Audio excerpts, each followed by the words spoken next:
Buenas tardes, parece ser que ya todos se están sumando. Queremos darle las gracias a todos nuestros compañeros que se están sumando a esta sesión que tiene una combinación de estar con los amigos, de sentirnos a gusto. Gracias, Raúl.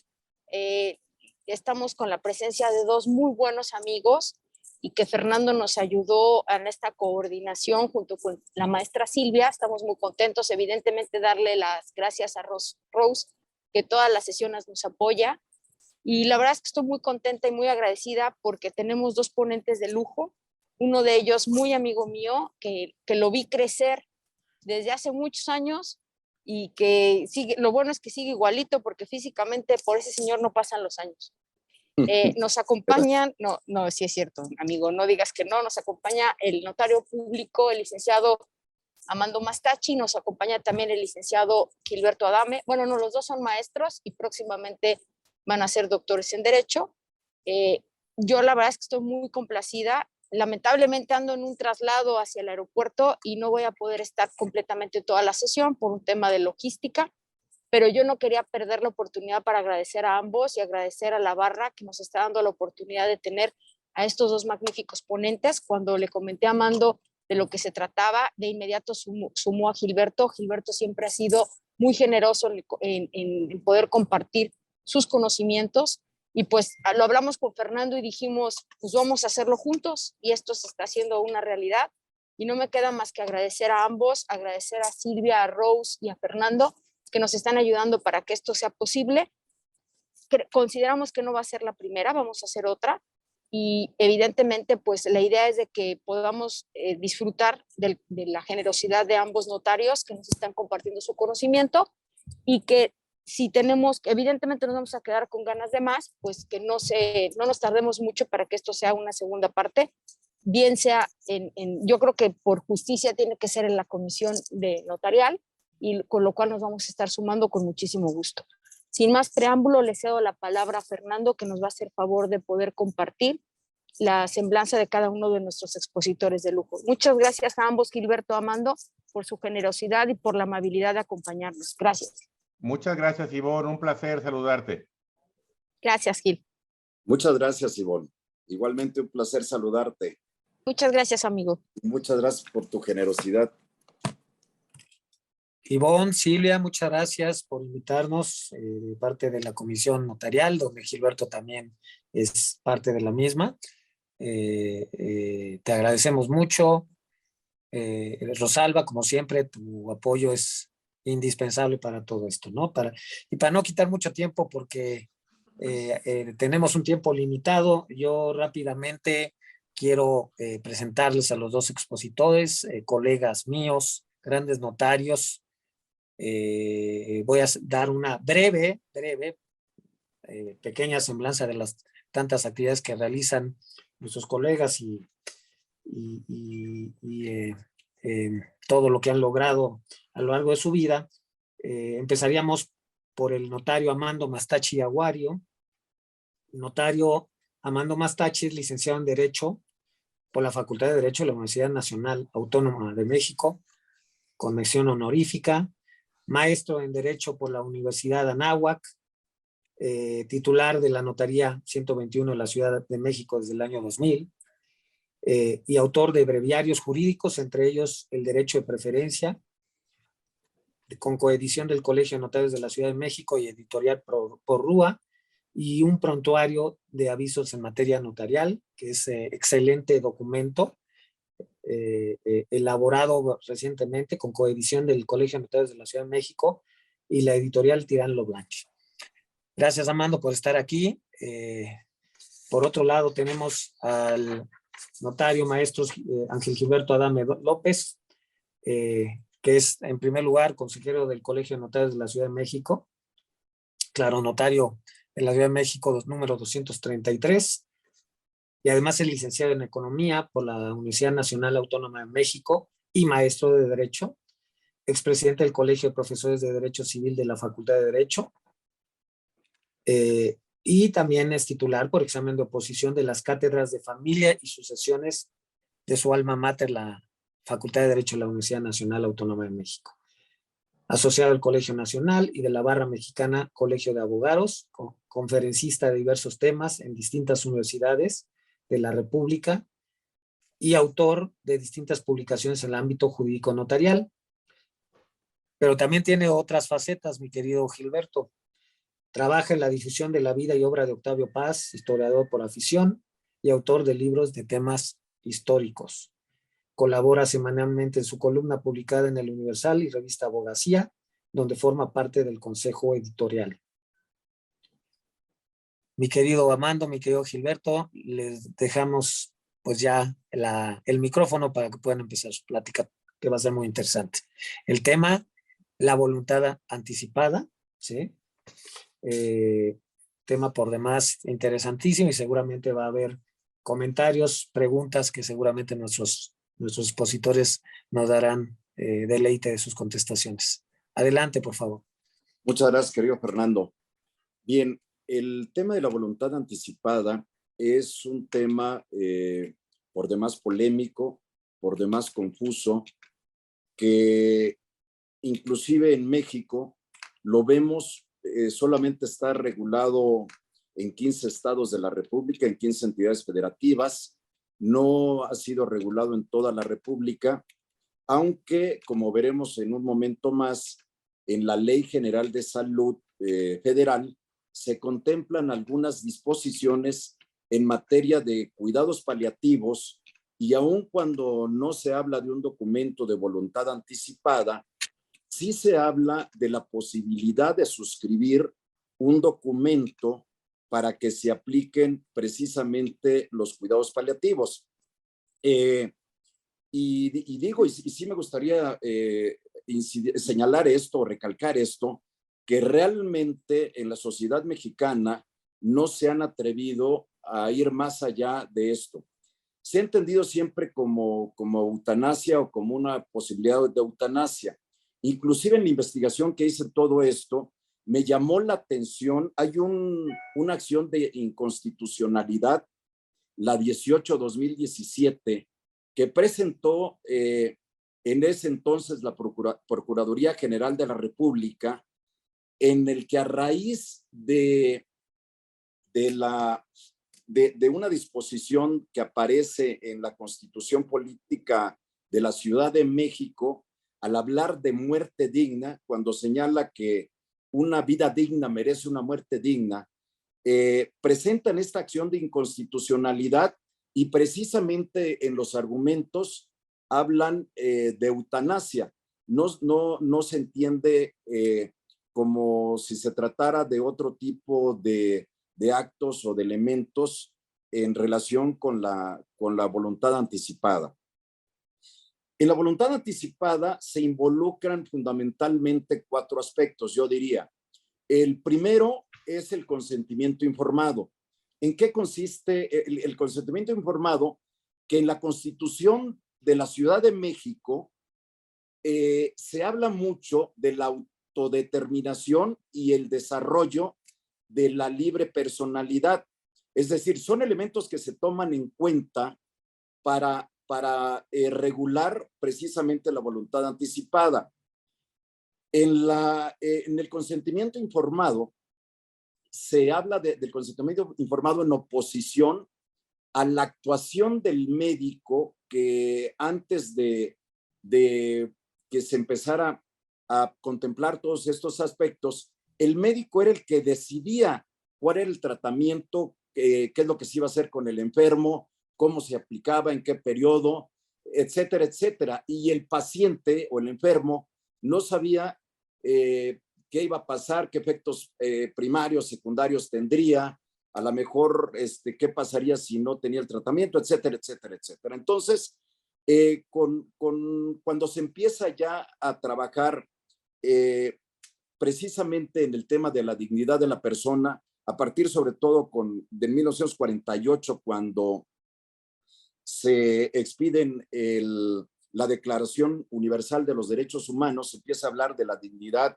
y se empiezan a tomar los derechos humanos como una expresión de la dignidad de la persona. Entonces, en la doctrina se empieza a hablar del consentimiento informado, de la salud como derecho humano de una muerte digna y también con posterioridad, sobre todo en el sistema del common law, se empieza a hablar de los cuidados paliativos. Es pionero en este tema Luis Kudmer en Estados Unidos, cuando habla del testamento vital o living will, que son los primeros intentos, bueno, las primeras regulaciones que se hicieron en torno a esto, que inclusive distinguía no solo en el testamento vital, sino en el otorgamiento de un poder para que el representante pudiera actuar por el enfermo o en representación del enfermo. Pero bueno, hablando de todo esto, a mí me gustaría hablar más o menos del marco teórico de la regulación de la voluntad anticipada. Y me voy a referir muy rápido a varios artículos. En la Constitución Política de los Estados Unidos Mexicanos tenemos el artículo primero que habla de la igualdad de todos los seres humanos ante la ley. El artículo cuarto de la Constitución Federal establece precisamente como un derecho humano el derecho a la salud. Ustedes saben que hay los derechos económicos, sociales y culturales, que más bien se encuadra el derecho a la salud como en este tipo de derechos, en contraposición a los derechos civiles y políticos. En los derechos económicos, sociales y culturales, yo lo llego a ver como una desiderata, como algo en lo que se quiere lograr o algo en lo que se busca llegar. Total. En el artículo cuarto se establece el derecho a la salud y también ahí mismo se prevé que la ley federal, la ley de salud, la ley reglamentaria de este artículo cuarto, va a establecer la concurrencia de las entidades federativas y de la federación para legislar en materia de salubridad. Y como ustedes saben, el artículo 73, en la fracción 16, se prevé la facultad del Congreso para legislar en materia de salubridad general, pero no como una facultad exclusiva de la Federación, sino en concordancia con el artículo 124, que ustedes conocen muy bien. Las facultades que no están reservadas a la Federación se entienden otorgadas a las entidades federativas, o bien que pueden ser facultades concurrentes. Aquí no es una facultad exclusiva de la Federación legislar en materia de salubridad general. Este es el marco, digamos, en materia constitucional federal. Luego, en la Ley General de Salud, en la Ley Federal Reglamentaria del artículo cuarto, se prevé la concurrencia de la Federación y las entidades federativas. En el artículo tercero, fracción 27 bis, se habla que es materia de salubridad el tratamiento integral del dolor. Y el artículo 13, apartado B de esta misma Ley General de Salud, señala que corresponde a las entidades federativas precisamente la facultad establecida en el artículo tercero, fracción 27 bis, que tiene que ver con el tratamiento integral del dolor. Y son facultades concurrentes porque no lo señalan como de manera exclusiva para las entidades federativas, sino que también pueden legislar la federación en estos puntos. De hecho, como en un momento vamos a ver, en 2009, me adelanto un poco, la ley de voluntad anticipada, también ustedes saben, se expidió el 7 de enero de 2008, y en 2009 se hace una reforma a la Ley General de Salud precisamente para establecer, o más bien ante la imposibilidad o los intentos de expedir una ley federal de voluntad anticipada que nunca pudo pasar o nunca pudo aprobarse, se recurre a la aprobación, a la reforma de la Ley General de Salud en 2009. Entonces, y así se establecen como facultades concurrentes. El 166 bis establece todo un capítulo relativo a los cuidados paliativos, en el cual se busca garantizar una muerte natural en condiciones dignas. Se establecen también varias definiciones y algunas regulaciones en relación al documento que les decía, o la suscripción de un documento para que se apliquen los cuidados paliativos. Permítanme un segundo nada más, me gustaría hacer hincapié en algunos artículos.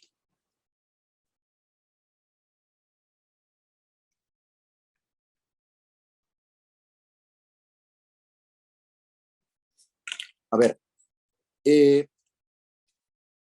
166 bis 4 de esta Ley General de Salud establece la expresión de la voluntad escrita que puede otorgarse ante dos testigos y que es una expresión o un documento o un formato totalmente revocable con el cual una persona puede pedir la aplicación de cuidados paliativos en caso de encontrarse en una enfermedad terminal, entendiendo por enfermedad terminal aquella que una enfermedad progresiva, mortal, por el cual el enfermo no puede tener una vida superior o mayor a 6 meses de acuerdo con un dictamen médico. Es curioso porque la ley federal y la ley local también se refieren a cuidados paliativos que solo pueden aplicarse a enfermos en etapa terminal. La realidad es que nunca se ha regulado que se pueden aplicar cuidados paliativos. Digo, nada más piensen, una persona que no está diagnosticada con enfermedad terminal, que a lo mejor está enferma y bueno, o muy enferma, pero simplemente no quiere que se le aplique el tratamiento o determinados tratamientos, pudiera pedir que se le apliquen exclusivamente cuidados paliativos. Digo, mi punto de vista es que no hay provisión para ello, pero eso no lo contempla ni el documento ni el formato de voluntad anticipada. Pero mi punto de vista es que jurídicamente se puede hacer. En toda la regulación que hace la Ley General de Salud, habla precisamente en la aplicación de los cuidados paliativos para los enfermos en una etapa terminal. Ok. Es curioso también que el artículo 166 bis 8 también contempla que un menor de edad o incapaz puede también ser sometido a cuidados paliativos siempre y cuando el consentimiento lo otorguen sus representantes, el padre tutor o el representante del incapaz. En fin, son algunas disposiciones diferentes a la regulación que se ha venido haciendo o que se hizo en relación con la Ley de Voluntad Anticipada en su momento en la Ciudad de México. En la Constitución Política de la Ciudad de México se habla a lo largo de toda la Constitución de la dignidad humana como un principio rector. Esto que parece la dignidad humana como algo, como un concepto a lo mejor no jurídico o un concepto que simplemente se ha venido manejando durante mucho tiempo, como les decía, comprende precisamente los 4 elementos que les decía anteriormente. Pero sí me llama la atención que les digo, en la Constitución Política de la Ciudad de México lo establece como un principio rector a lo largo de toda la Constitución. Y fundamentalmente en el artículo 6º establece el derecho a la autodeterminación y al libre desarrollo de la personalidad, como les decía, y también una frase que me parece grandiosa. La vida digna contiene implícitamente el derecho a una muerte digna. Es decir, si el hombre, por el hecho de tener libre albedrío, por el hecho de proponerse fines, por el hecho de tener autonomía, es un ser humano como tal y tiene dignidad por eso, y a lo largo de toda su vida lo ha tenido, también merece que cuando llegue el momento de su fallecimiento tenga precisamente una muerte digna. Y por muerte digna, insisto, no es que hablemos de algún tipo de eutanasia o algún tipo de conducta lesiva para la integridad del ser humano, que lo permitan tanto las leyes que se refieren a la voluntad anticipada como la legislación penal. Entonces, en el artículo 6 precisamente se contiene, yo lo veo como fundamento del marco normativo para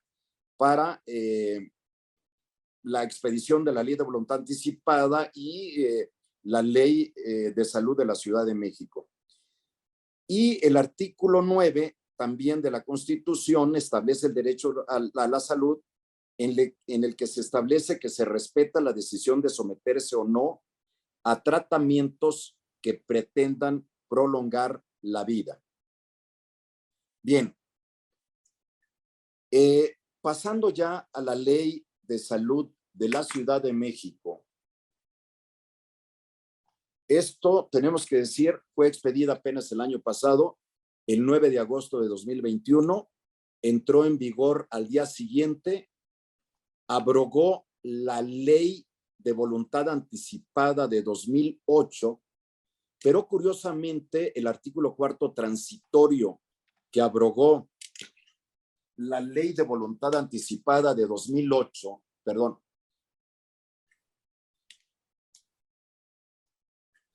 el artículo 4 no se refirió o no dijo nada en relación con el reglamento de la Ley de Voluntad Anticipada. Como abogados entendemos que un reglamento no puede existir si no existe una ley. Es decir, si no existe y la Ley de Voluntad Anticipada está abrogada, entonces el reglamento de la Ley de Voluntad Anticipada implícitamente debería entenderse que también está abrogada. Sin embargo, en el artículo 5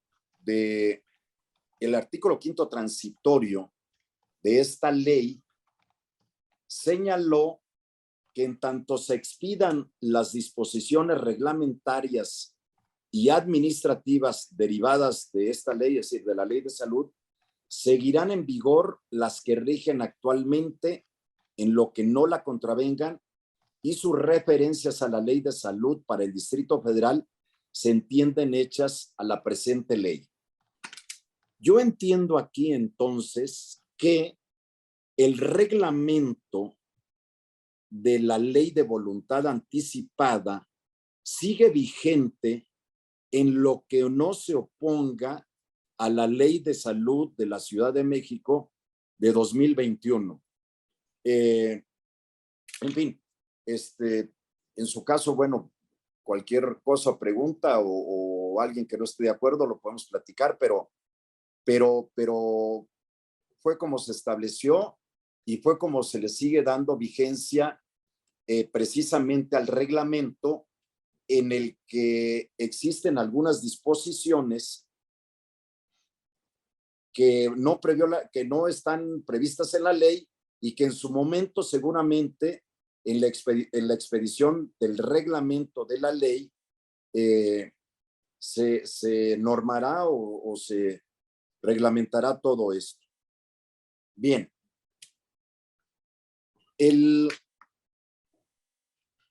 Esta ley establece algunas cosas interesantes, por ejemplo,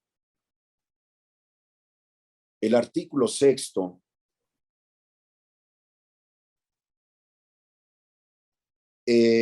establece algunas definiciones, entre otras, Etapa terminal lo señala como la fase final de una enfermedad incurable, progresiva y mortal, con escasa o nula respuesta a tratamiento específico disponible y pronóstico de vida inferior a 6 meses. En términos más o menos parecidos, la ley federal también se refiere a la enfermedad terminal precisamente y le fija la temporalidad de 6 meses. Luego, el artículo 12 también prevé o establece el derecho a una muerte digna.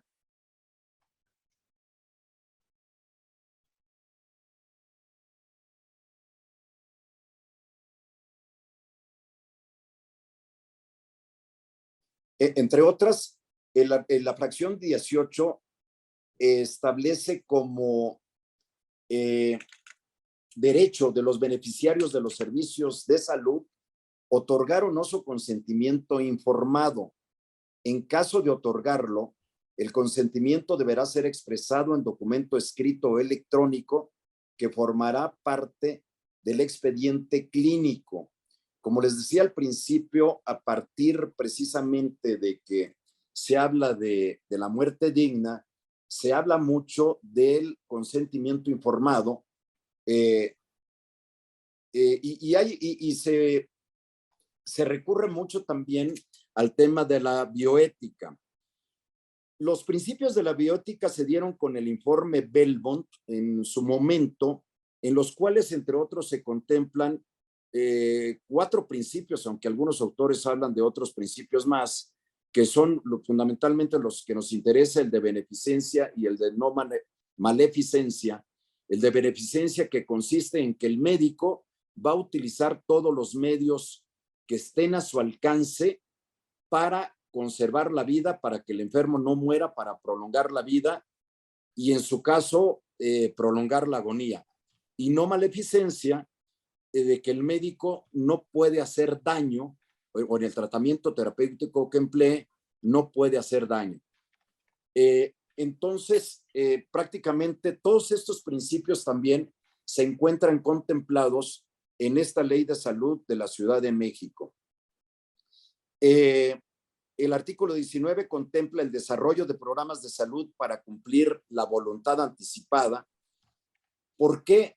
Porque la voluntad anticipada y cuando se contemplan los cuidados paliativos, no puede decirse que el enfermo puede verse al enfermo de manera aislada, de manera que simplemente se le van a aplicar algunas medidas o cuidados paliativos, cuidados básicos como son la hidratación, la alimentación, la higiene o los cuidados paliativos, que ya es un concepto más amplio, que es un concepto multidisciplinario que comprende no solo esto, sino también proporcionarle atención espiritual, atención psicológica, atención tanatológica a él y al enfermo y a su familia.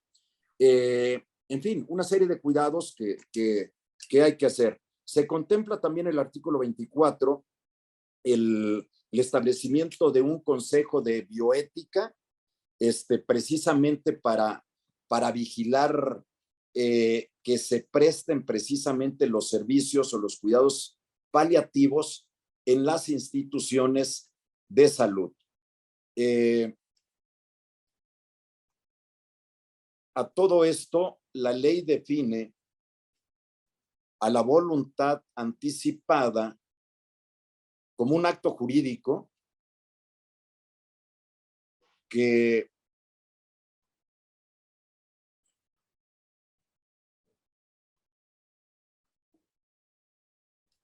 permítame un segundo.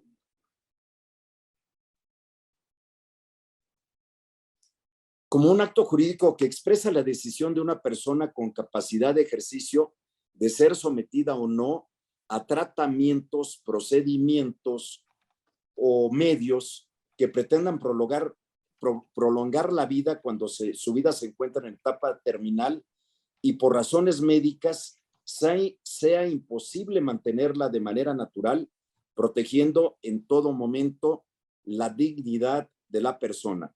Como les digo, a lo largo de la Constitución y de las leyes, en todo se hace alusión precisamente a este término de la dignidad de las personas.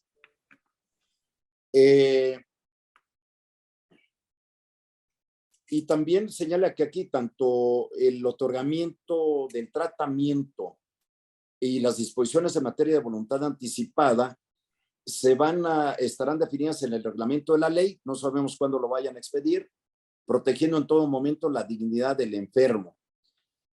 Aquí me llama la atención que se establece y algunos notarios discuten en relación de si la voluntad anticipada debe otorgarse ante 2 testigos o no debe otorgarse ante 2 testigos, si existe distinción en cuanto a esto.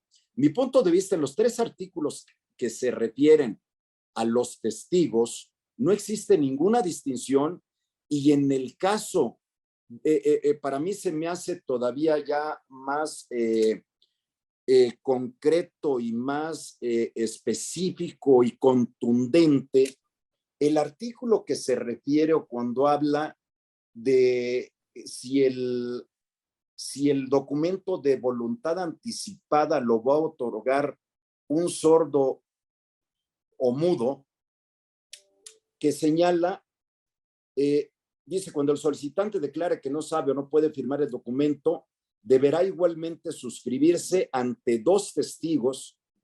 Y el igualmente suscribirse ante 2 testigos a mí se me hace contundente.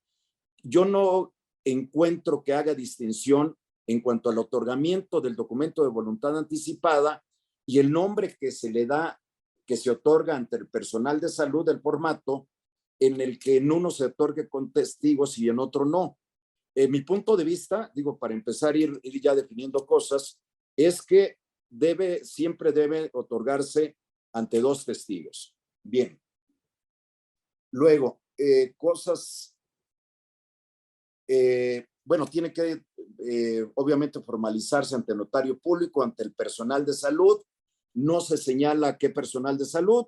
Mi punto de vista es que tendríamos que recurrir entonces a la ley, al reglamento de la ley de voluntad anticipada, que contempla ahí qué personal de salud se va a encargar de esto, que contempla también el aviso que lo tenemos que dar a la coordinación especializada, etcétera. Mientras no haya el reglamento de la ley, mi punto de vista es que tendría que emplearse todavía ese reglamento. Ok, los requisitos mínimos que piden para el otorgamiento de la voluntad anticipada son que tiene que otorgarse de manera personal, es decir, es un documento personalísimo, es un documento libre que tiene que otorgarse de manera inequívoca ante notario público, ante el personal de salud. Yo diría, casi haciendo un símil, que obviamente se refiere a bienes y regulaciones distintas, casi pudiera decir como en el testamento, es un documento personalísimo, revocable y libre que otorga a una persona capaz. En fin, y ante 2 testigos se tiene que nombrar un representante y un sustituto. Anteriormente, en la ley de voluntad anticipada se señalaba que tenían obligación el representante o el sustituto de cumplir con ese encargo, pero era una norma imperfecta porque no establecía una sanción para el caso de que no se cumpliera, y todavía yo me sigo preguntando qué pasaría si yo nombro un representante y ese representante, al momento en que me detectan una enfermedad terminal, no voy a vivir más de 6 meses, si no quiere firmar o ejercer precisamente mis disposiciones o que se cumpla con mis disposiciones, pues yo no sé ahí qué es lo que va a pasar. Por supuesto, se puede hacer cumplir judicialmente, pero de aquí a que haya una resolución judicial, seguramente pues ya pasaría mejor vida. En fin, a ver, ya nada más para pedirle a Gilberto que continúe. Ya nada más, en todos, tanto en la ley anterior como ahora, se habla de que tiene que haber una manifestación de voluntad en cuanto a la disposición de órganos, la ley de salud señala que el consentimiento para la donación de órganos tiene que ser expreso o tácito. Es expreso cuando se hace por escrito, es tácito cuando no hay una negativa, pero para la negativa tiene que intervenir el consentimiento de las personas que ahí señalan.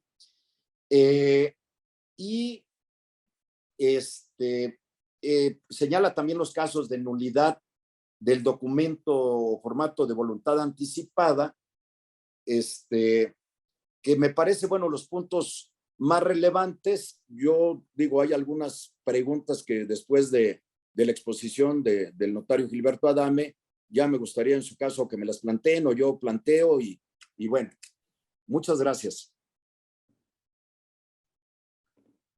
Muchas gracias, Amando.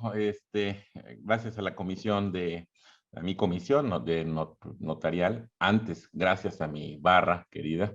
Gracias a la comisión notarial, gracias a la comisión de Derecho Civil, que nos permiten hacer este evento conjunto, del cual pues veo que tenemos bastante gente, y además en un día plural, pues nos congratula a Amando y a mí que podamos dedicarlo a charlar sobre este tema de voluntad anticipada. Habíamos decidido, Amando y yo, que él explicara el régimen vigente en la Ciudad de México con esta salvedad de la dualidad concurrente federal-local que tenemos, y yo me abocara a revisar lo que pasa en las entidades federativas, reiterando este curiosísimo esquema mexicano que causa extrañeza en todo el sistema, en el esquema latinoamericano. Les platico, por ahí mencionaba quizá una de las cosas que las que me siento más orgulloso de mi currículum, señalaba Fer, mi carácter de catedrático en la Universidad Nacional Autónoma de México. Antes de la pandemia, la UNAM estaba impulsando mucho el intercambio académico y me había tocado en clases presenciales dar clases a alumnas colombianas o alumnos peruanos, etcétera, etcétera. Y siempre que me costaba mucho trabajo, cuando platicaba de nuestro esquema federal, hacerles entender que nosotros tenemos 32 códigos civiles más un código federal. Hace muchos años, antes del internet, cuando tenía la posibilidad de viajar, me gustaba coleccionar un código civil del lugar, y era muy fácil pues ir a Argentina y comprar un código civil de la República Argentina, a Chile, pero pues si viceversa, esos visitos, alumnos, compañeros peruanos, colombianos, van a La Porrúa, a Tirán y buscan el Código Civil de México, pues se van a reír de ellos.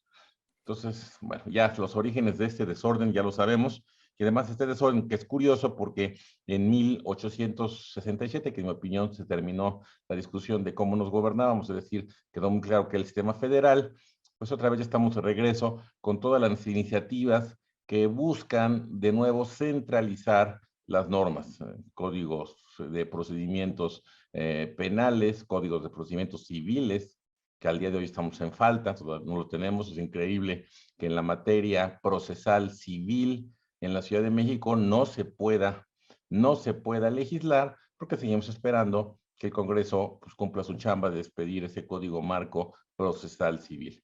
Bueno, esto lo comento, decía yo que me quedaba con Amando, en que yo revisaba, él hablaba de las 15 entidades que regulan la materia de voluntad anticipada, y pues me llamaba la atención que en algo tan concreto, tan bien desmenuzado por la ciencia, conceptos, etcétera, etcétera, sea increíble que la regulación de estas 15 entidades utilice conceptos, esquemas tan disímbolos para acabar diciendo lo mismo, pero si algo caracteriza nuestra profesión, pues es el lenguaje.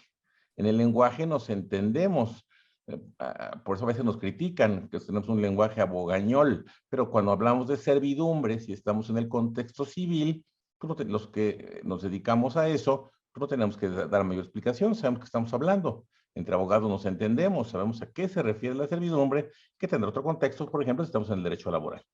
Entonces, eso, primera llamada de la atención. Si ahorita haré algunas referencias, reflexionar cómo está regulada esta llamada voluntad anticipada en las 15 entidades federativas, es totalmente de manera disímbola, con conceptología, con conceptos distintos, palabras distintas, que hacen en la práctica, pues que esto se vuelva inentendible, este galimatías. 2, es increíble, no sé ustedes qué opinen, me lleva necesariamente este tema a tener que tocar el tema político. Es increíble que un tema tan trascendente como voluntad anticipada, yo pienso, como piensa nuestro Premio Nacional de Jurisprudencia, el doctor Jorge Alfredo Domínguez Martínez, que el derecho civil es el eje de la persona.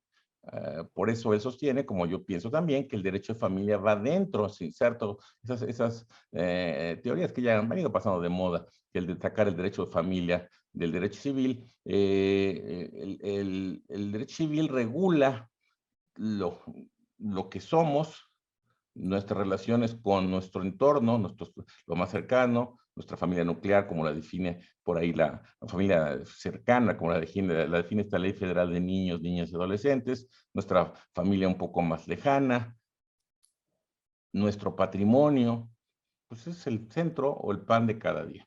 Bueno, es increíble que algo tan importante como voluntad anticipada Ciudad de México no tenemos una ley concreta en la materia. El licenciado Mastachi tiene que estar, el maestro Mastachi, que yo no sabía que se había titulado, lo cual lo felicito además,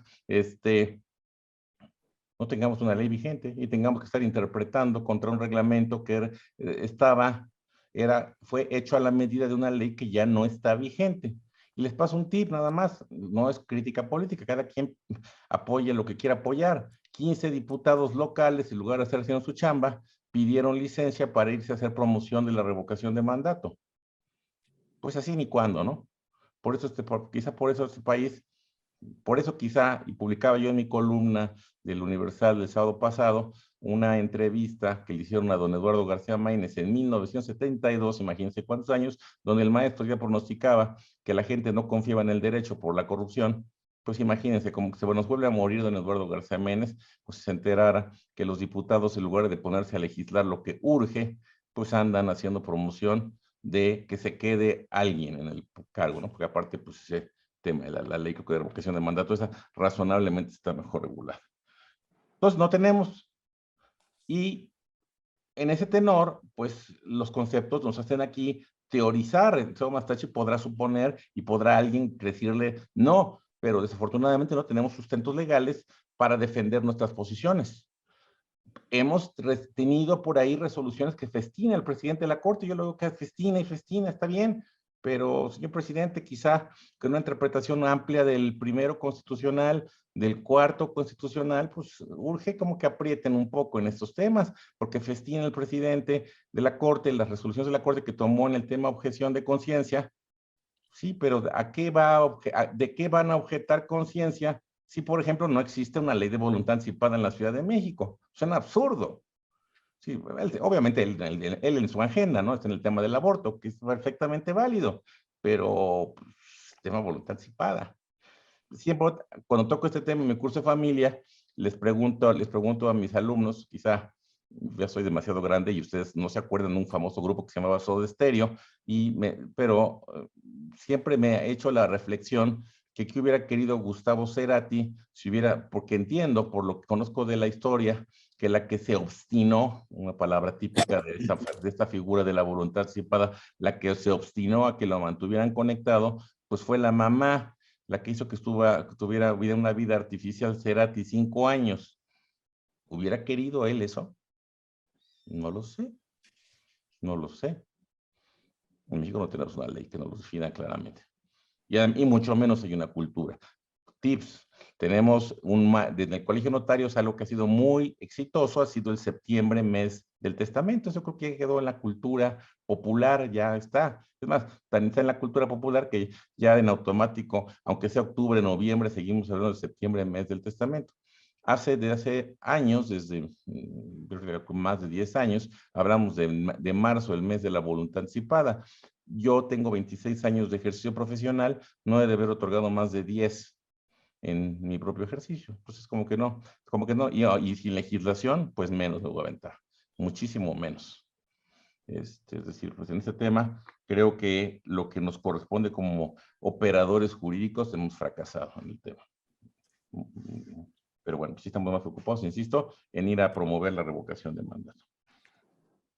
Creo que a mí me gustaría puntualizar estos temas que tocaba Esaú Mastachi en sus términos generales.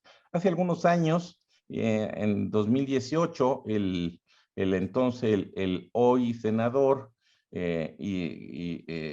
en su carácter de tal, Mancera, el anterior jefe de gobierno de la Ciudad de México, movió el avispero porque quería meter dentro del cuarto constitucional, que yo lo repasaba hace rato y es ya es un chiste ese artículo, porque regula todo, pronto se va a volver un código civil. Miren, les paso una estadística que también a veces me sorprende cuando nuestra constitución es de 1917, nuestro código civil es de 1932, 1 de octubre, que entró en vigor.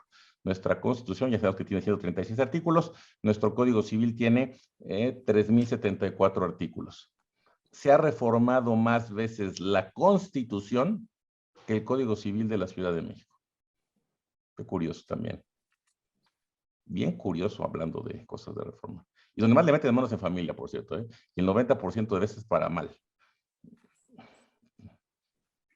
Por eso otra vez, quizá por ahí hay un libro que circula que se llama Pobre Código Civil.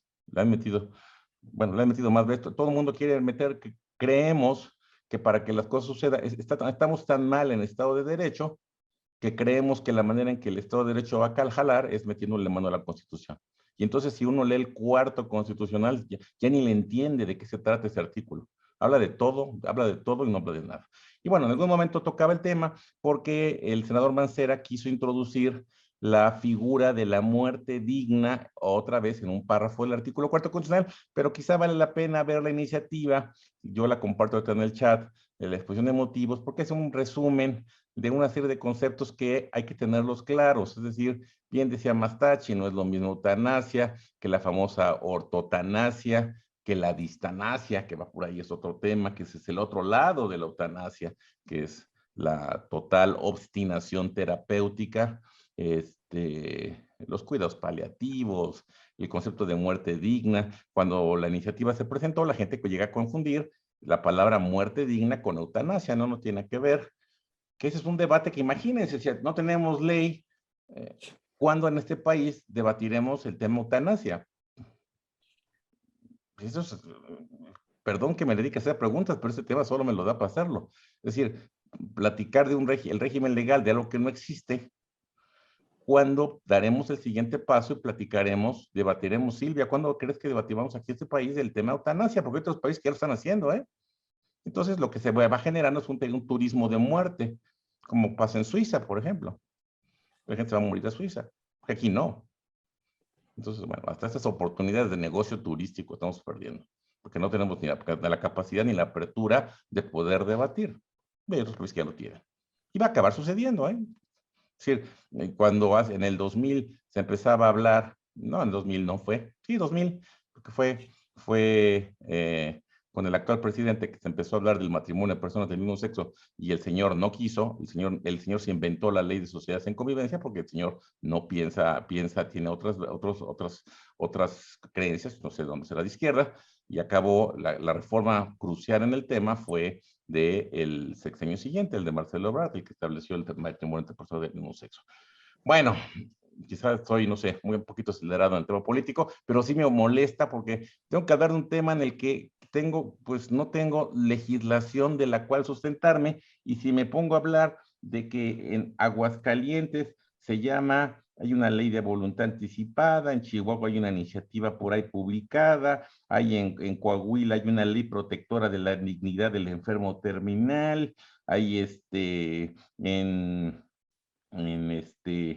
en San Luis Potosí hay una ley estatal de derechos de la persona de la fase terminal. Híjole, dice uno, y cuando ve uno la regulación, entra con lo que quizá yo terminaría mi primera reflexión. Mencionaba Amando en su evolución histórica. Tenemos los abogados son otra quizá, haciendo una pequeña crítica a nuestra carrera, la manera que vemos las cosas.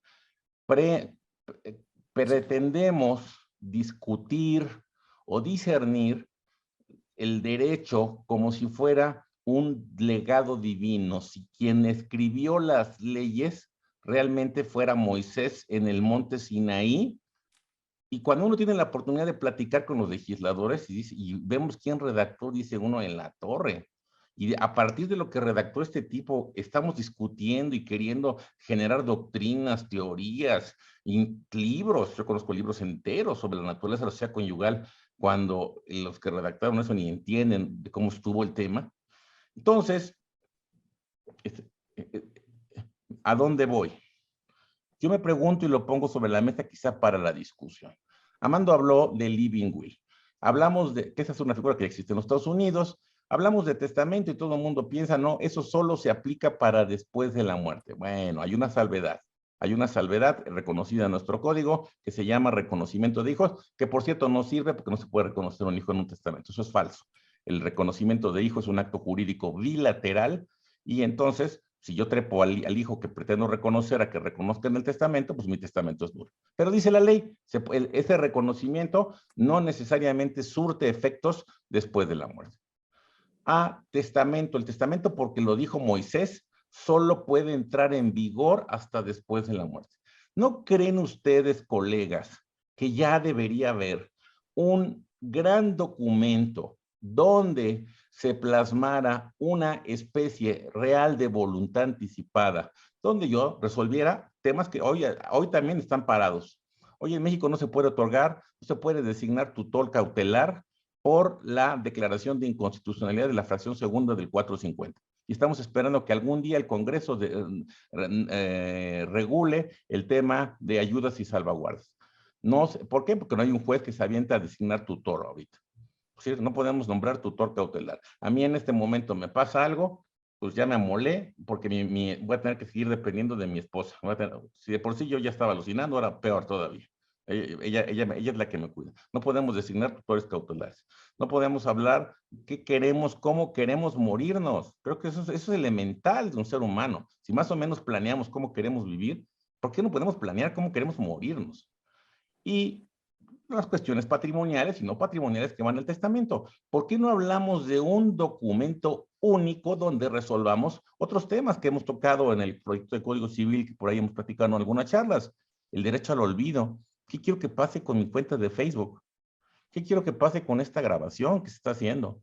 ¿Qué quiero que pase con mis archivos? ¿Qué quiero que pase con la noticia que salió ahí, que si yo me encontraron borrachín en un antro? ¿Qué no deberíamos ya pensar en un mundo tan automatizado como en el que vivimos, en una figura, llamémosla como que quisiéramos, en un solo documento? Porque además, fíjense, nosotros los notarios felices, cobre y cobre, si es que se pueden otorgar. Voluntad anticipada es un instrumento. Tutor cautelar es otro instrumento. Testamento es otro instrumento. Y lo que se nos venga ocurriendo, otro instrumento. ¿Qué no podríamos los notarios o quien ustedes quieran en un solo instrumento sentarnos con las personas y planear qué queremos que pase cuando lleguemos al momento, no que nos muramos, que no podamos gobernarnos por nosotros mismos? ¿Qué pase con nuestras personas? ¿Qué pase con donación de órganos? ¿Qué pase? Siempre también, quizá entre esas cosas que platico a mis alumnos, siempre que les vayan de fiesta, eso sí está vigente, Amando, tú corrígeme, siempre que se vayan de fiesta, por favor, tráiganse una identificación. Y les digo por qué, me preguntan por qué, porque la Ley General de Salud distingue entre el cadáver de persona conocida y el de desconocida, y el de desconocida, a menos que quiera uno mucho a la UNAM, dice la ley que va a acabar ahí en el anfiteatro de la Facultad de Medicina. Entonces, si se van de fiesta, por favor, tráiganse siempre una identificación para que no acaben ahí, si no les interesa, ser práctica de los alumnos de nuestra gloriosa Escuela de Medicina. Yo creo que más bien este tema abre el debate. Amando, no sé tú qué opinas, Fer, y yo que aquí concluyo. Muchísimas gracias. Muchas gracias, Gilberto. Gracias, Amando. Muy interesantes las disertaciones de ambos. Abrimos en este momento el periodo de preguntas. Si alguien tiene preguntas. Interesante lo que dice Gilberto del tema de la vigencia de la ley, del tema de de la calidad de ser una ley local o federal. En ese sentido, yo en lo personal tengo una pregunta.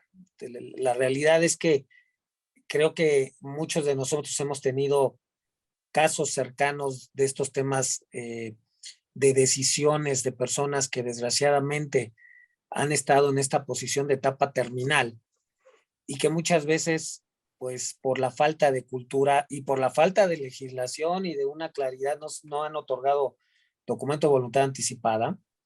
En ese sentido, yo lo que quisiera, y este es un análisis más de tipo, pues, no ético, pero sí de buscar el fondo de lo que en un momento dado una ley de voluntad anticipada o una disposición jurídica quisiera interpretar cuando no existe una manifestación de voluntad por parte del sujeto.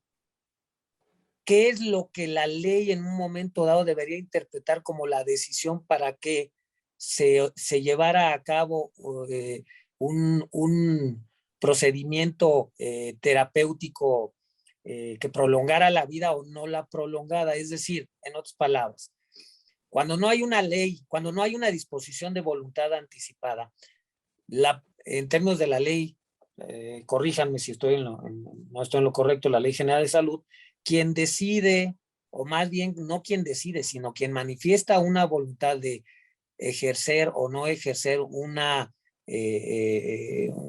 procedimiento terapéutico de obstinación, es normalmente los parientes más cercanos.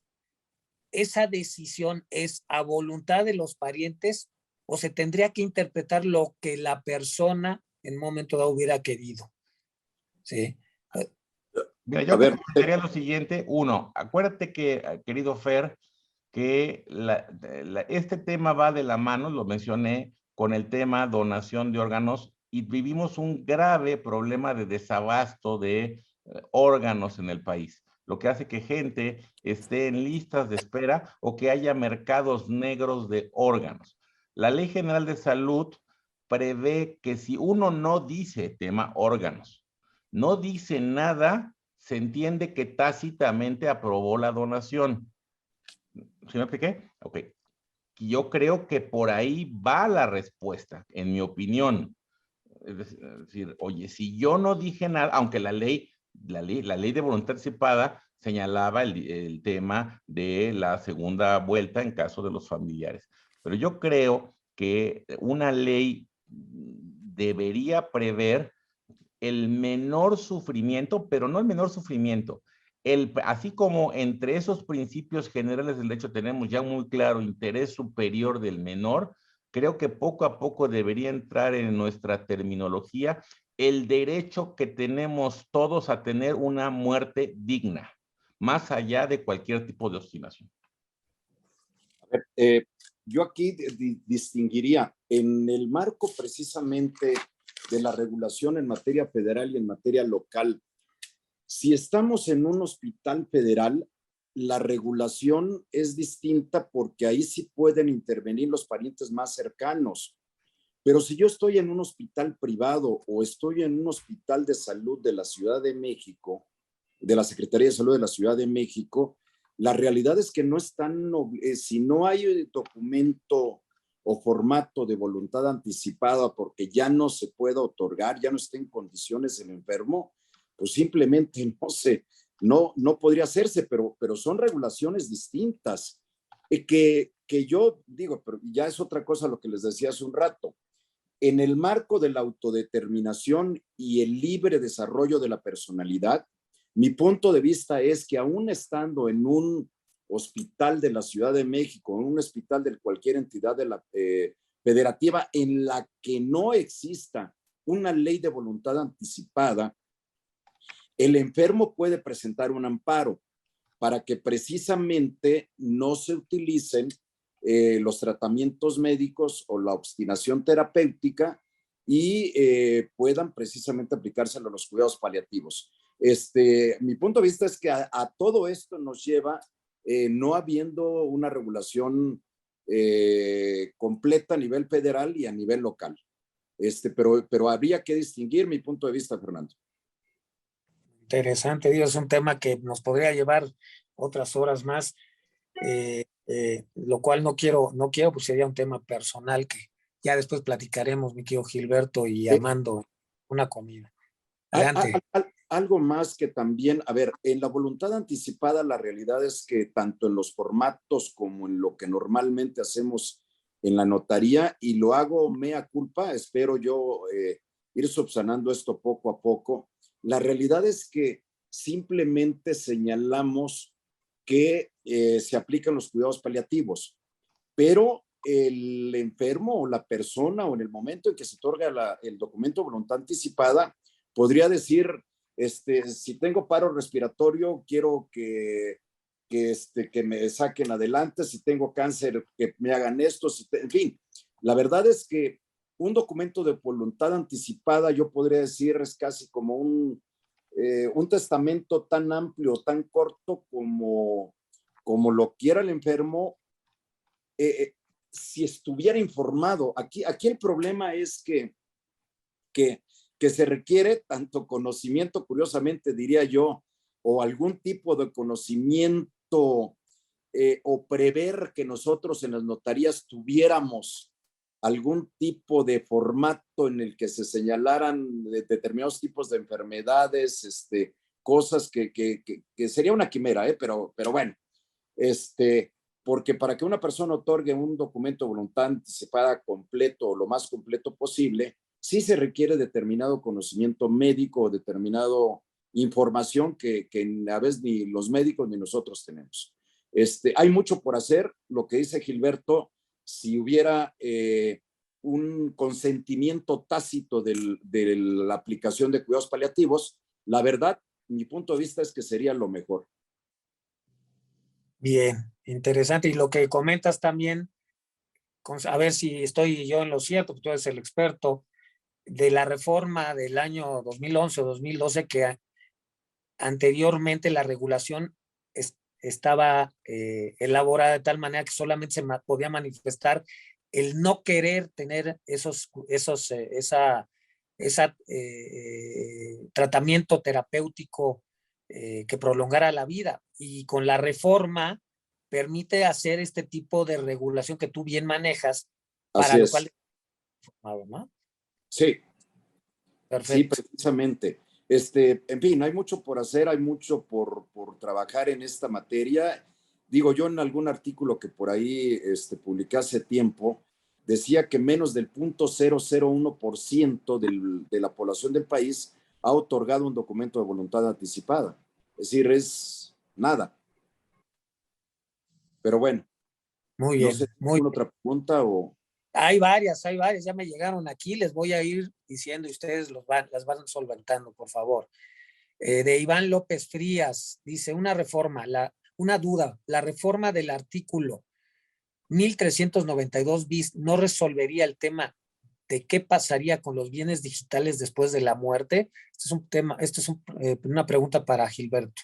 Bueno, esa reforma del 1392 que quedó en legados, en mi opinión, a ver, ¿qué creo? Ya nos metimos a otro tema, querido Fer, y yo tuve la culpa porque yo lo mencioné, que da también para una plática urgente entre civil y notarial, que es el famoso llamado derecho al olvido, que es más o menos lo enuncié. Es decir, en Europa se está discutiendo muy fuerte, aquí para nada, el patrimonio digital, que cada que nos prendemos nuestra computadora, no solo conectándonos a redes sociales, sino guardando archivos, nuestros correos electrónicos, estamos creando. No sé, ustedes habrán, yo he visto, por ejemplo, de personas que fallecen, que tienen una cuenta de Facebook, que los hijos deciden, por ejemplo, hacer un memorial. Si ustedes me preguntan, pues a mí me gustaría que todo eso desapareciera, ¿no? A lo mejor quizá yo era igual amigo de este estafador de Tinder y pues quiero que borren mi cuenta de Tinder, ¿no? No quiero que sepan eso, ¿no? Pero pues no lo digo y entonces va a salir a la luz, no quiero que salga, pues tengo que decirlo de alguna manera, porque si no, pero quiero encargarle a mi amigo Mastachi, que él era mi cuate y sabía mis andanzas, que borre todo eso, pero para eso tiene que tener mis contraseñas. Si no, ¿cómo lo va a hacer? Si no, ¿cómo le va a dar? Pues bueno, yo creo que tiene que haber un momento en que le entremos a estos temas. La reforma, que me la sé muy bien porque fue una reforma de emergencia derivada del COVID, en el que había una presión muy fuerte por generar testamento con medios remotos y que en la práctica, pues no, que no ha jalado, porque no, fue una reforma hecha bajo presión, estableció la posibilidad de un legado donde se señalara un ejecutor especial que le entrara a estos temas. Oye, ese tema no podía ya preverse con las reglas generales de sucesiones. Sí, yo puedo perfectamente en mi testamento hoy, Fer, decirte que te encargo esto y le encargo a mi albacea. Sí, porque son dos cosas. Una cosa, como se trató en el artículo, se trató como un legado. Creo que el artículo, y asume a culpa, porque te interviene en cierta parte de la redacción, lo regula en función de a quién le dejo mis bienes digitales. Pero también en la parte del legado, también creo que hay falta en el tema obligaciones del albacea o del ejecutor especial tomar decisiones de acuerdo a la voluntad del decuyus qué hacer con ese patrimonio digital. Entonces, ese artículo es un primer intento que pone sobre la luz algo que van muy, muy adelantados en Europa, que es el derecho al olvido, y pone sobre la luz. Empieza a resolver, si quieres decir, si queremos tener ese honor, somos la primera entidad de la República que toca el tema, pero lo toca como un legado, como a quién se le dejo mis cosas. Pero yo no quiero dejarlas, yo quiero que las borren, que las desaparezcan, que no quede rastro de mí. Habrá otros que tengan un afán narcisista y es válido, ¿no? Que les hagan el memorial, pero hay que decirlo en vida. Gracias, gracias, Gilberto. Tenemos otra pregunta de Mayra Eternot. Mayra, saludos. Dice, 1, en la práctica notarial, ¿cuál es el alcance real de la voluntad anticipada? Y 2, ¿hasta qué punto podría uno o varios poderes especiales suplir en la práctica las deficiencias de la ley? Amado, si quieres adelante, ¿no? A ver, primero, el alcance de la voluntad anticipada es precisamente que se respete la voluntad del enfermo con una enfermedad en etapa terminal, hasta donde, o lo más completo e incompleta, como decía yo hace un rato, que se haya hecho. Puede ser muy minuciosa, puede señalar determinadas cosas, o simplemente de manera general, y de manera general, entonces, lo que les decía, se atendería, pues, si se aplicamos la legislación federal, la legislación local, a lo que está señalado en ambas legislaciones. A mi punto de vista es ahí. En el tema de los poderes, aquí el poder, no sabemos si el enfermo ya en etapa terminal tenga o no, sea capaz. Una de las formas de determinar el poder es precisamente porque, o más bien, un poder es un acto en el cual se le otorgan facultades a una persona capaz, otorga facultades a otra para que la represente. Con un poder pudiera ser, o va a llegar a determinado momento que ya no va a tener capacidad, simplemente el poder quedaría sin efecto. Precisamente por eso se prevé la voluntad anticipada, si no, ni siquiera si hubiera recurrido a esta figura jurídica, pues simplemente a lo mejor se otorgan poderes y ya, y no habría ningún problema. En Estados Unidos, como les decía, Luis Kudner, precisamente en la primera regulación, habló del testamento de vida, living will, y un poder, pero en el poder no era como tal, era un documento en el cual se señalaba determinados actos y todo que se tenían que hacer en relación o aplicarse al enfermo. Pero bueno, es mi punto de vista, no sé, Gilberto, en relación con el poder. No, totalmente de acuerdo. Por eso, es decir, el poder detona, querida Mayra, que un gusto saludarte, por cierto, podría detonar cierto arranque en ciertas disposiciones, pero como aquí bien dice Amando, una de las naturalezas del jurídica, el poder de nuestra legislación, es que se acaba cuando cae en incapacidad el personaje, y entonces, al llegar a ese momento, el apoderado pues no podría ejercitar ningún facultamiento, de ahí la figura de la voluntad anticipada. Muchas gracias a los dos. Quisiera yo preguntarles nada más si pudiera, y es pregunta mía, pudiera hacerse un poder, porque estamos hablando de temas de patrimonio, de bienes que en la teoría hablamos extrapatrimoniales. Yo no sé si un poder pudiera incluirse la facultad de tomar este tipo de decisiones, no lo sé, ¿qué piensen ustedes? Bueno, obviamente ya quedamos a la salvedad que tendría un límite, Fer, y totalmente de acuerdo contigo. Tendría que ser un poder especial, como por lo es, por ejemplo, no es inédito que haya poderes para cuestiones no patrimoniales. Ahí está el poder para casarse, ¿no? Por ejemplo, ¿no? Yo creo que es el ejemplo más común. Sí, pero aquí el acto del otorgamiento de la declaración de voluntad anticipada es un acto personal. No puede ser por apoderado. Digo, la ley ahí así te lo señala. Así es. Así. Ahora, es interesante nuestra evolución. Fíjense, estaba yo haciendo un recuadro por ciertas cosas que voy a publicar.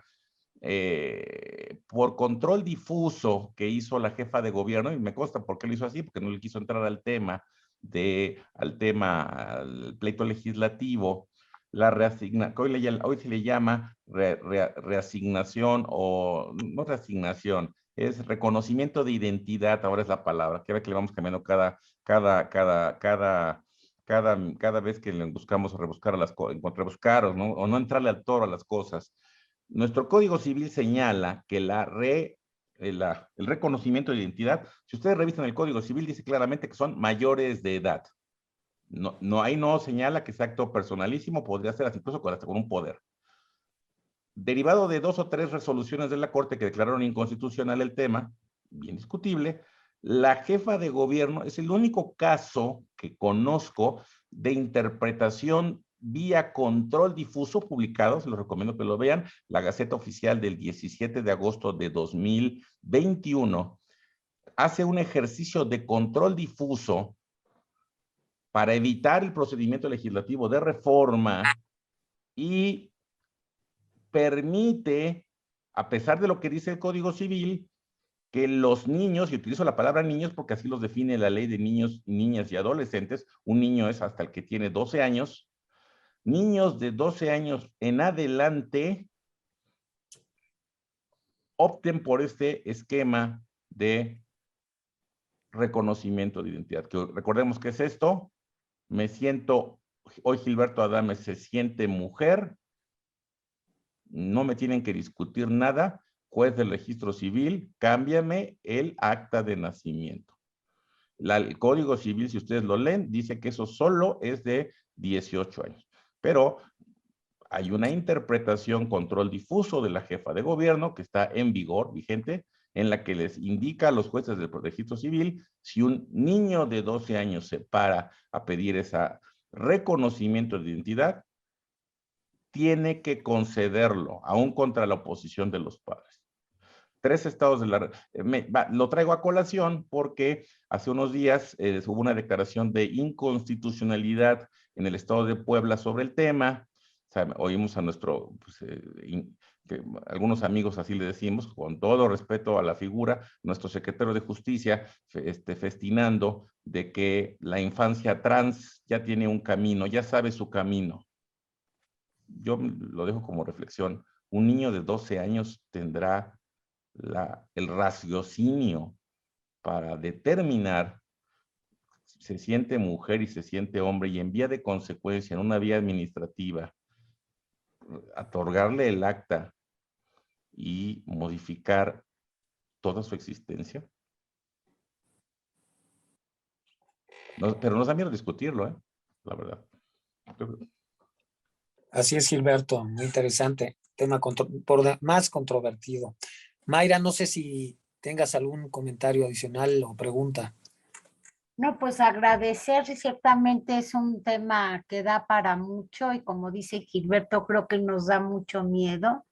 No sé si desde el punto de vista de nuestra formación aristotélico-tomista tengamos demasiados prejuicios al respecto de hablar de una vida digna, una muerte digna, porque vaya, hay muchos temas muy controvertidos, ya mencionaba Gilberto del tema del aborto, y yo me pregunto,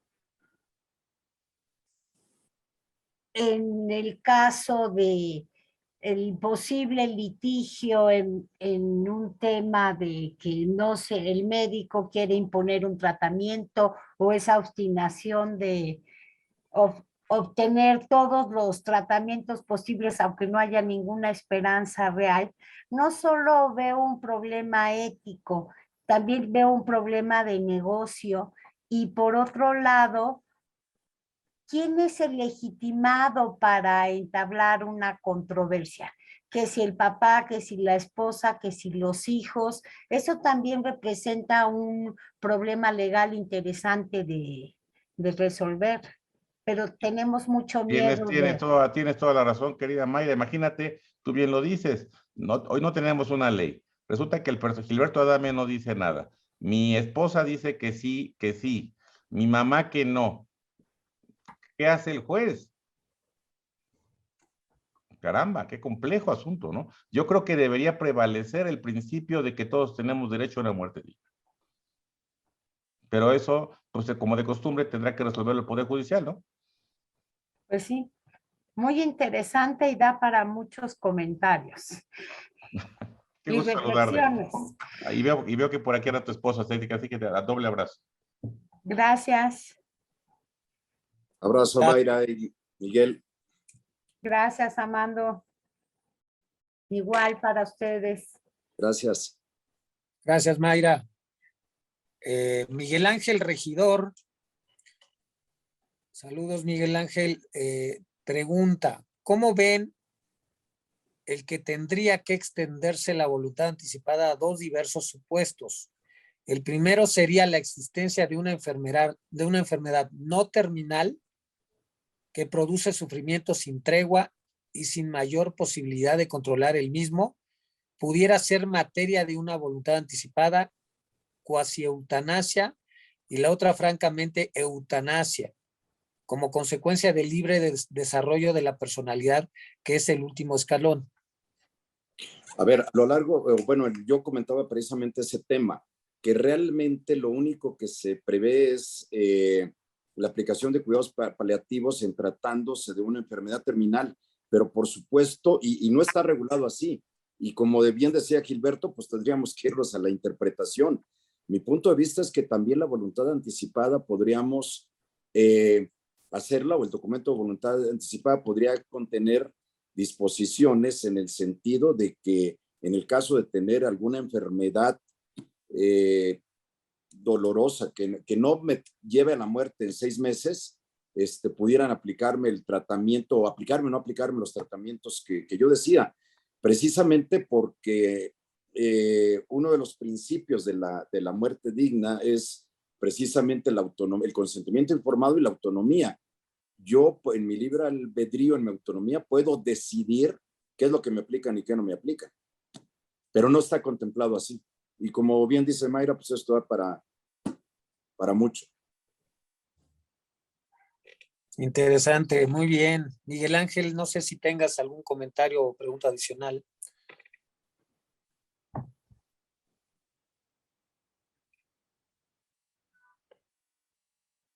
No lo veo aquí. Bueno, vamos a la siguiente pregunta de Humberto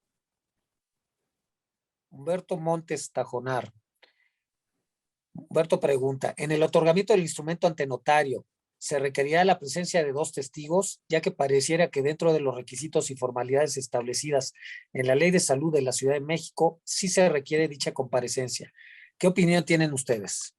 Mira, yo me adelanto, Mando ya comentó que sí, yo pensaría que sí, en ánimo de evitar, a ver, en indubio, busquemos el menor canal de controversia. Pero por otro lado, no olvidemos, si se otorga ante notario, que tenemos en pública. Pero bueno, la ley lo decía, yo seguiría pidiendo los 2 testigos.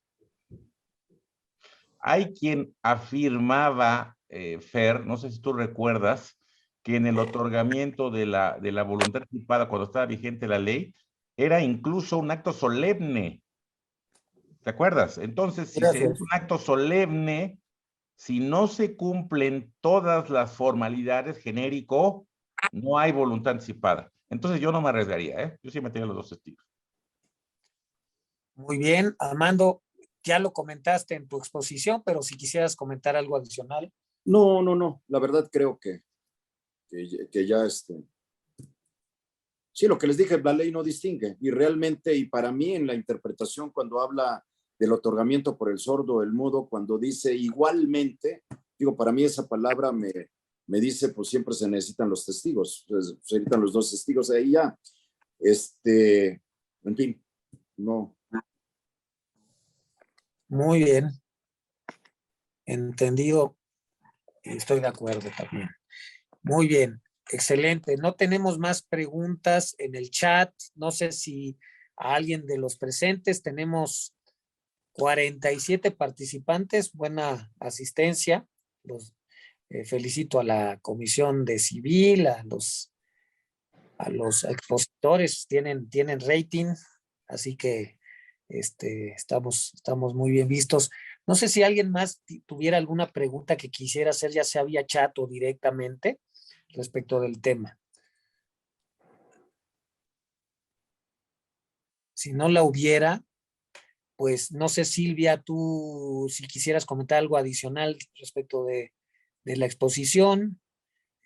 No, la verdad estar agradecida con los expositores, de verdad muy claro. Es un tema todavía con muchas dudas para la gente, lo toman como si fuera efectivamente una eutanasia. Falta mucha información para la gente y creo que sí es muy importante. Nos falta también muchísima actualización, como decía Gilberto, en estos temas, este derecho al olvido que lo tenemos totalmente olvidado, rezagado, ¿no? Así es, totalmente.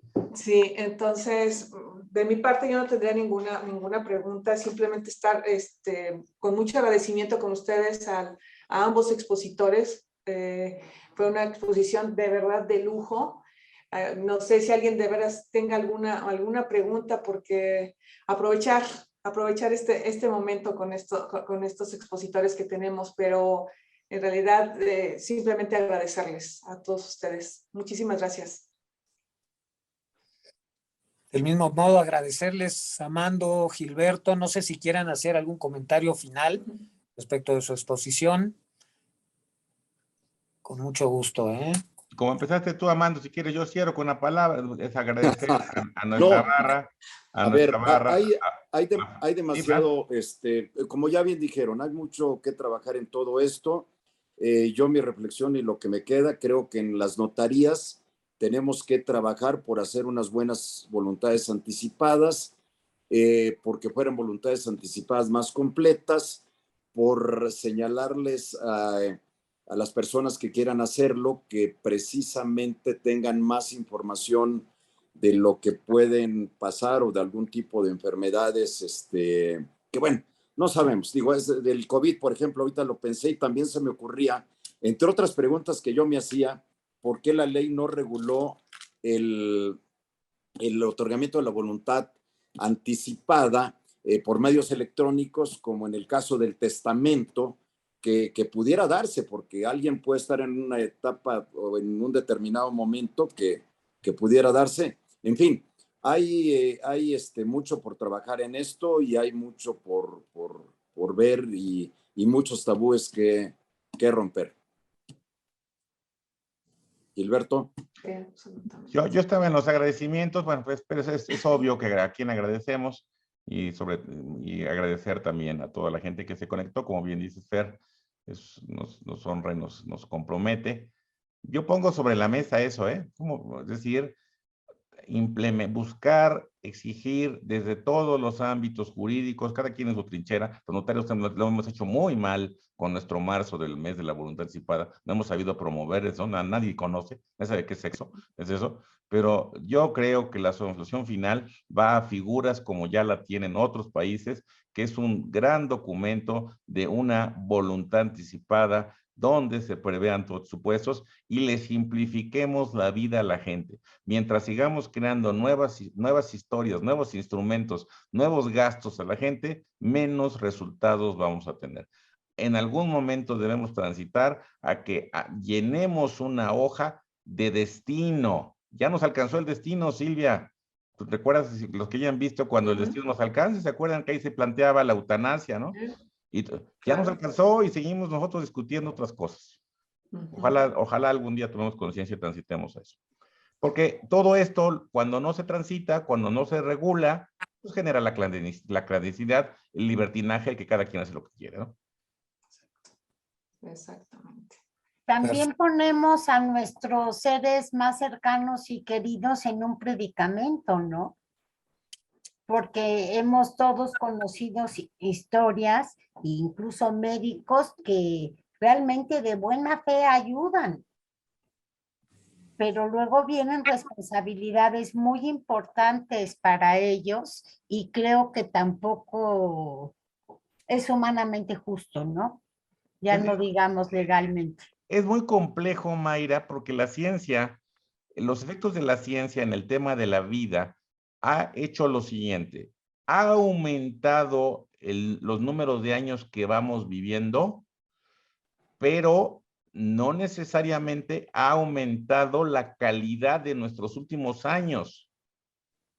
Y entonces eso hace reflexionar, ¿cuántos de nosotros quisiéramos vivir 5 o 10 años más, pero dependiendo de otra persona? Es decir, congratulamos que la ciencia ha logrado aumentar el nivel de vida, pero no ha aumentado la calidad de esa vida. Como bien dices, ¿no? Una muerte digna, ¿no? O sea, una muerte digna, y como dice Mayra, dejar todo eso también para los familiares, para algún tercero, es terrible, ¿no?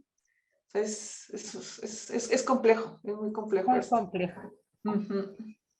Muy compleja. Pues sigamos trabajando en ello y pues en lo que a cada uno nos corresponde, seguramente tendremos nuestros propios ámbitos de influencia, así que adelante con todo. Y les agradezco nuevamente, Silvia, muchas gracias. Muchísimas gracias a ustedes. Rosalba, como siempre, gracias a la barra, gracias a todos, a los expositores, Gilberto, Amando, gracias. Les mando un abrazo y pues creo que con esto cerramos, ¿les parece? Sí. Un gusto verlos esta tarde a todos. Muchísimas gracias. Cuídense. Gracias a todos. Un abrazo a todos. Un abrazo. Buenas tardes. Gracias. Muchas Felicidades a las damas. Gracias. Ay, gracias. Es correcto. No reflexionemos, no felicitemos, ¿eh? Eso. Que no es un día para felicitar. Empatizamos con ustedes, querida Mayra. Gracias. Muchas gracias. Muchas gracias. Que tengan buena tarde. Gracias igualmente. Adiós. Gracias.